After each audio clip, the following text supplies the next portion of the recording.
ओम शांति। प्यारे भाइयों बहनों, आज आप सबको 1970 की मुरली सुनाएंगे। जैसे कि आप सब ने पिछले वर्ष की मुरली 1969 की मुरली और बाबा के द्वारा दिया गया संदेश आप सब ने प्यार से सुना, और मुझे आशा है आप सबके पुरुषार्थ में ये जरूर मददगार बना होगा, क्योंकि बाबा ने अनेक बार बताया है कि मुरली जरूर पढ़नी चाहिए। और पूरा खजाना, ज्ञान का जो पूरा खजाना है, रहस्य है, वो सारी बातें अव्यक्त मुरलियों में है। तो 69 के बाद आज से आप सबके सामने हम 1970 की मुरली, और उसमें भी पहली मुरली प्यारे बाबा की 18 जनवरी 1970, ये प्रथम मुरली है 1970 की। और इस मुरली का हेडिंग है, शीर्षक है, संपूर्ण विल करने से विल पावर की प्राप्ति। आज किस लिए बुलाया है? बाबा पूछ रहे हैं बच्चों को, आज किस लिए बुलाया है? आज बाप दादा क्या देख रहे हैं? एक एक सितारे को किस रूप में देख रहे हैं? सितारों में भी क्या विशेषता देखते हैं? हर एक सितारे की संपूर्णता की समीपता देख रहे हैं। आप सभी अपने को जानते हो कि कितना संपूर्णता के समीप पहुंचे हो। संपूर्णता के समीप पहुंचने की परख क्या होती है?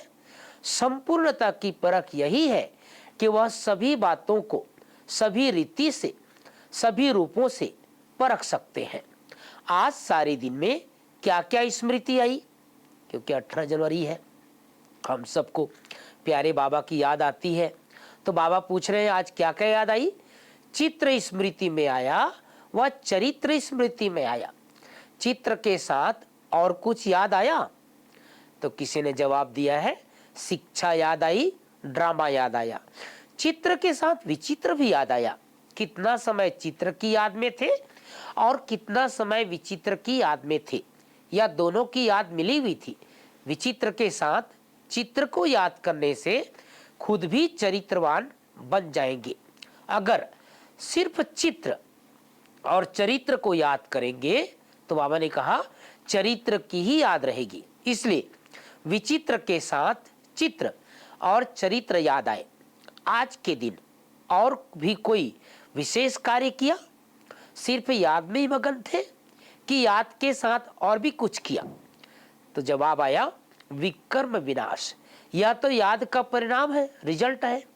और विशेष क्या कर्तव्य किया? पूरा एक वर्ष का अपना चार्ट देखो। इस अव्यक्ति पढ़ाई, इस अव्यक्ति स्नेह और सहयोग की रिजल्ट चेक की। इस अव्यक्त स्नेह और सहयोग का 12 मास का पेपर क्या है? चेकिंग की। चेकिंग करने के बाद ही अपने ऊपर अधिक अटेंशन रख सकते हैं। तो आज के दिन स्वयं ही अपना पेपर चेक करना है।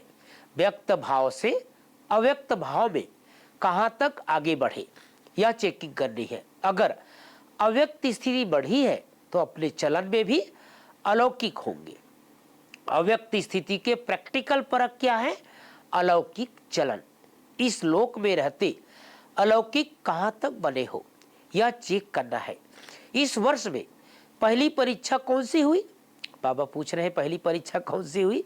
इस निश्चय की परीक्षा में हर एक ने कितने कितने मार्क्स लिए, वह अपने आप को जानते हैं। निश्चय की परीक्षा तो हो गई, अब कौन सी परीक्षा होनी है मालूम है? परीक्षा का मालूम होते भी फेल हो जाते हैं। कोई कोई के लिए बड़ा पेपर है, लेकिन कोई कोई का बड़ा पेपर होना है। जैसे इस पेपर में निश्चय की परीक्षा हुई, वैसे ही अब कौन सा पेपर होना है? व्यक्त में भी अब भी सहारा है। जैसे पहले निमित्त बना हुआ साकार तन सहारा था, वैसे ही अब भी ड्रामा में निमित्त बने हुए साकार में सहारा है। पहले भी निमित्त ही थे, अब भी निमित्त है। यह पूरे परिवार का सहारा, साकार सहारा बहुत श्रेष्ठ है। अव्यक्त में तो साथ है ही, जितना स्नेह होता है उतना सहयोग भी मिलता है। स्नेह की कमी के कारण सहयोग भी कम मिलता है। साकार में, साकार से स्नेह अर्थात सारे सिजरे से स्नेह। साकार अकेला नहीं है, शिव बाबा बता रहे हैं कि ब्रह्मा बाबा अकेला नहीं है, प्रजापिता ब्रह्मा तो उनके साथ परिवार है। माला के मन के हो ना, माला में अकेला मन का नहीं होता है, माला में एक ही याद के सूत्र में स्नेह में परिवार समाया हुआ है। तो जैसे हम माला के भी स्नेह के सूत्र में पिरोए हुए देवी कुल तो भविष्य में है। इस ब्राह्मण कुल का बहुत महत्व है। जितना जितना ब्राह्मण कुल से स्नेह और समीपता होगी, उतना ही दैवी राज्य में समीपता होगी। साकार में क्या सबूत देखा? बाप दादा किसको आगे रखते हैं? बच्चों को, क्योंकि बच्चों के बिना माँ बाप का नाम माला नहीं हो सकता। तो जैसे साकार में कर्म करके दिखाया, वही फॉलो करना है। यहाँ पेपर पहले ही सुनाया जाता है, निश्चय के पेपर तो हुआ ना, लेकिन अब पेपर होना है हर एक के स्नेह, सहयोग और शक्ति का। अब वह समय नजदीक आ रहा है जिसमें आप भी का कल पहले वाला चित्र प्रत्यक्ष होना है। अनेक प्रकार की समस्याओं को परिवर्तन के लिए उंगली देनी है। कलयुगी पहाड़ तो पार होना ही है, लेकिन इस वर्ष में मन की समस्या, तन की समस्या, वायुमंडल की समस्या, सर्व समस्याओं के पहाड़ को स्नेह और सहयोग की उंगली देनी है। तन की समस्या भी आनी है। लौकिक संबंध में तो पास हो गए, लेकिन यह जो अलौकिक संबंध है, उस संबंध द्वारा भी छोटी मोटी समस्याएं आएगी। लेकिन यह समस्याएं सभी पेपर समझना, यह प्रैक्टिकल बातें नहीं समझना, ये पेपर समझना। अगर पेपर समझकर उनको पास करेंगे तो पास हो जाएंगे। अभी देखना है पेपर आउट होते भी कितने पास होते हैं, फिर इस पेपर की रिजल्ट सुनाएंगे। इस समय अपने में विल पावर धारण करना है। अभी विल पावर नहीं आई है, यथा योग्य यथा शक्ति। विल पावर कैसे आएगी? बाबा पूछ रहे हैं, विल पावर पर कैसे आ सकेगी? विल पावर आने का साधन कौन सा है? विल पावर की कमी क्यों है, उसके कारण का पता है?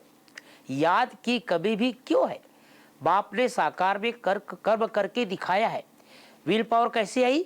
पहला पहला कदम कौन सा उठाया? सभी कुछ विल कर दिया। विल करने में देरी तो नहीं की। जो भी बुराई है अंदर व बाहर, वह संपूर्ण विल नहीं की है, तब तक विल पावर आ नहीं सकती। साकार ने कुछ सोचा क्या? कैसे होगा, क्या होगा, यह कब सोचा? अगर कोई सोच सोच कर विल करता है तो उसका इतना फल नहीं मिलता। जैसे झाटकू और बिगड़ झाटकू का फर्क होता है ना। पहले स्वीकार कौन होता है? जो पहले स्वीकार होता है उनको नंबर 1 की शक्ति मिलती है। जो पहले स्वीकार नहीं होते, बाबा कहते हैं, उनको शक्ति भी इतनी प्राप्ति नहीं होती। इस बात पर सोचना। बाप दादा वर्तमान के साथ भविष्य भी जानता है, तो भविष्य कर्म बंधन की रस्सियां देखकर इतनी तेज दौड़ी नहीं पहनते हैं। कर्म बंधन की रस्सियों को काटना अपना कर्तव्य है। अगर कोई भी रस्सी टूटी हुई नहीं होती है तो मन की खिंचावट होती रहती है। इसलिए रस्सियां कटवाने के लिए ठहरे हैं। रस्सियां अगर टूटी हुई है तो फिर कोई रुक सकता है? छूटा हुआ कब कोई भी बंधन में रुक नहीं सकता। तो आज के दिवस क्या करना है और अगले वर्ष के लिए क्या तैयारी करनी है, वह सभी याद रखना। विदेही को युगल बनाएंगे तो विदेही बनने में सहयोग मिलेगा। विदेही बनने में सहयोग कम मिलता है, सफलता कम देखने में आती है, तो समझना चाहिए विदेही को युगल नहीं बनाया है। कमाल इसको कहा जाता है जो मुश्किल बात को सहज करे। सहज बात को पार करना कोई कमाल नहीं है, वह है कमाल। बाबा कहते हैं मुश्किल को पार करना वह है कमाल। मुश्किलातों को मुश्किल न समझ कर चलना यह है कमाल। अगर मुश्किलातों में जरा भी बुझाया तो क्या होगा? 1 सेकंड में सौदा करने वाले कहाँ फंसते नहीं है। फास्ट जाने वाला कहाँ फंसेगा नहीं, फंसने वाला फास्ट नहीं जा सकेगा। लास्ट स्थिति को देख फास्ट जाना है। अब भी फास्ट जाने का चांस है, सिर्फ एक हाई जंप लगाना है। लास्ट में फास्ट नहीं जा सकेंगे। अच्छा, तो प्यारे भाइयों बहनों, पूरी मुरली में प्यारे बाबा ने इशारा दिया है कि हम सबको अब तीव्र पुरुषार्थ करना है। पहला पेपर कौन सा आया? निश्चय का पेपर। ब्रह्मा बाबा अव्यक्त हो गए तो कईयों के उस समय जो भाई बहन थे उनके निश्चय में डगमग आई कि बाबा तो कहते थे पूरा संगम साथ रहेंगे, अचानक कैसे चले गए। लेकिन बाबा ने कहा, बाबा ने केवल तन यहाँ बदला है, स्थान बदला है, अब तक बाबा साथ है। इसलिए शक्तिशाली होकर इस शक्तिशाली मुरली का अध्ययन करना है। ओम शांति, ओम शांति।